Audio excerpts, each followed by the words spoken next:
قرطبی کے اندر امام قرطبی علیہ الرحمہ نے ایک بڑے کمال کی بات لکھی۔ آپ فرماتے ہیں کہ اللہ تعالیٰ کے ولی کامل بڑے ہی مشہور صوفی بزرگ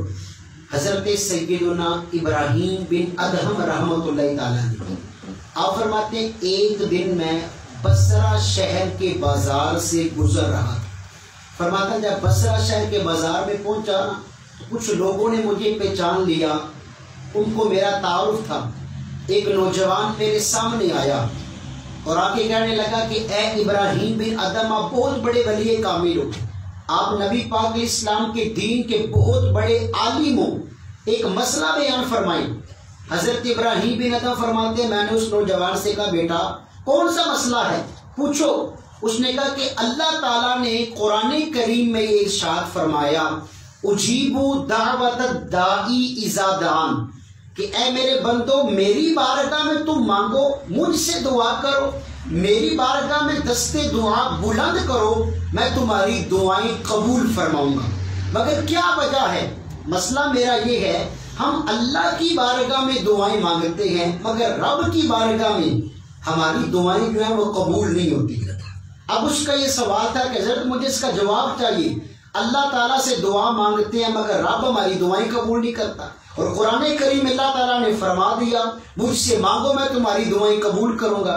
حضرت ابراہیم بن ادم رحمۃ اللہ تعالیٰ علیہ آپ نے بڑا ہی حکمتوں بھرا جواب دیا۔ تفسیر قرطبی کے اندر امام قرطبی نے اس بات کو لکھا، حضرت ابراہیم بن ادم فرماتے ہیں آپ نے فرمایا اے بیٹا چند ایسی وجوہات ہیں، چند ایسی چیزیں ہیں جو ہماری دعاؤں کی قبولیت میں رکاوٹ بن جاتی ہیں، جن چیزوں کی وجہ سے اللہ پاک کی بارگاہ میں ہماری دعائیں جو ہیں وہ قبول نہیں ہوتی۔ اب وہ کون سی چیزیں ہیں؟ حضرت ابراہیم بن ادم نے فرمایا بیٹا پہلی چیز یہ ہے ہم اللہ تبارک و تعالیٰ کو پہچانتے ہیں، اللہ تعالیٰ خالق ہے، اللہ مالک ہے، وہ رزاق ہے، وہ فتاح ہے، وہ ستار ہے، مگر افسوس اللہ تعالیٰ کے احکامات کے پابند نہیں ہم بنتے۔ یہ مان لیا کہ رب رزق دینے والا ہے، یہ مان لیا کہ رب ہمیں خوراک دینے والا ہے، آسمان سے پانی برسانے والا ہے، ہمارے عیبوں پہ پردہ ڈالنے والا ہے، ہمارے گناہوں کو بخشنے والا ہے، مگر افسوس جن کاموں کا رب تعالیٰ نے ہمیں حکم دیا ہے نا دنیا میں رہ کے وہ کام نہیں کرتے، جس کی وجہ سے ہماری دعائیں قبول نہیں ہوتی۔ یہ پہلی رکاوٹ آپ نے بیان کی۔ دعا کی قبولیت میں دوسری رکاوٹ حضرت ابراہیم بن ادم نے فرمایا بیٹے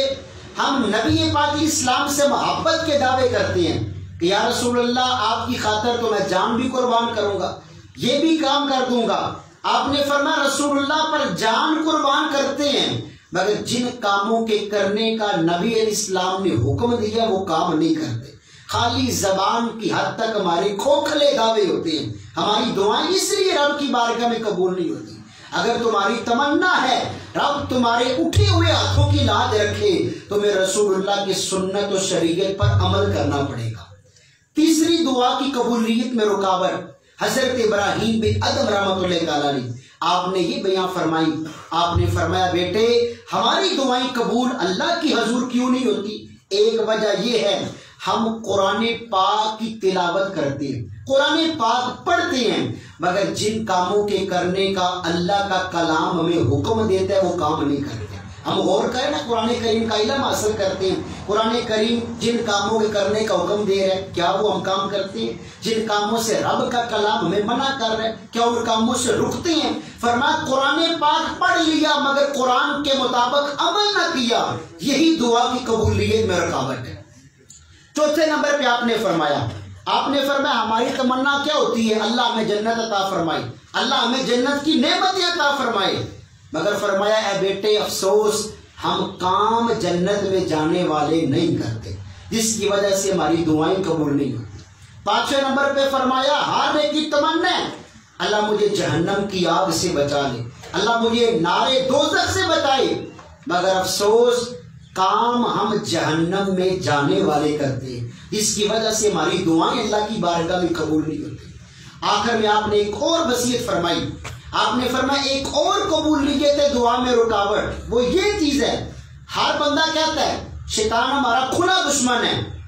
مگر کام ہم اپنی زندگی میں رہ کے شیطانی کرتے، شیطان کو راضی رکھتے، اپنے مالک کریم کی نافرمانی میں اپنے وقت کو گزارتے۔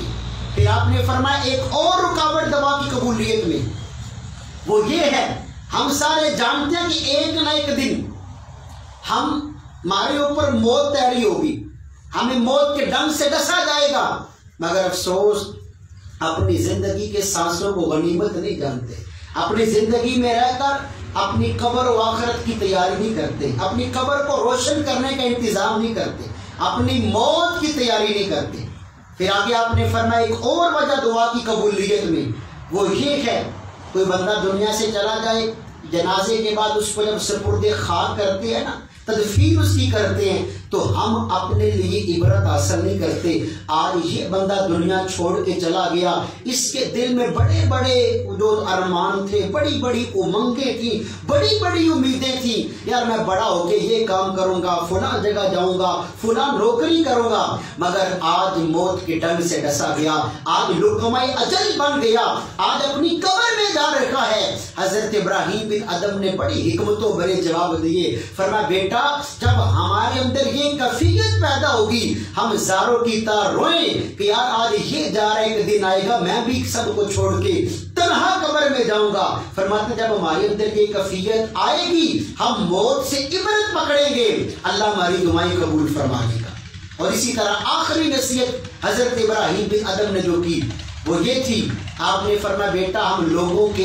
عیب بیان کرتے رہتے ہیں، مگر افسوس اپنے عیبوں پہ ہم نظر نہیں ڈالتے، لوگوں کی عیب بیان کرتے ہیں، پورے 2-4 گھنٹے بیٹھ کے غیبت اور چغلیوں کا سلسلہ جاری رہتا ہے، مگر کبھی ہم نے اپنے من میں جان کے نہیں دیکھا میں کتنا بڑا گنہگار ہوں۔ تو آپ نے فرمایا بیٹا یہ چند ایک وجہ ہیں جن کی وجہ سے رب تعالیٰ کی بارگاہ میں ہماری دعائیں قبول نہیں ہوتی۔ تو آئیں ہم بھی اس بات کو اوپر غور کریں اور اللہ تعالیٰ کی بارگاہ میں دعا کریں کہ اللہ تعالیٰ ہمیں وہ تمام کام کرنے کی توفیق عطا فرما جن کاموں کے کرنے کی برکت سے ہماری مانگی جانے والی دعائیں تیری بارگاہ میں قبول ہوں، اور ان تمام کاموں سے بچا جن سے تو بھی ناراض ہو اور تیرے پیارے محبوب علیہ السلام بھی ناراض ہو۔ اللہ تعالیٰ ہمیں نبی علیہ السلام کے طرز عمل کے مطابق اپنی زندگیاں گزارنے کی توفیق نصیب فرمائے۔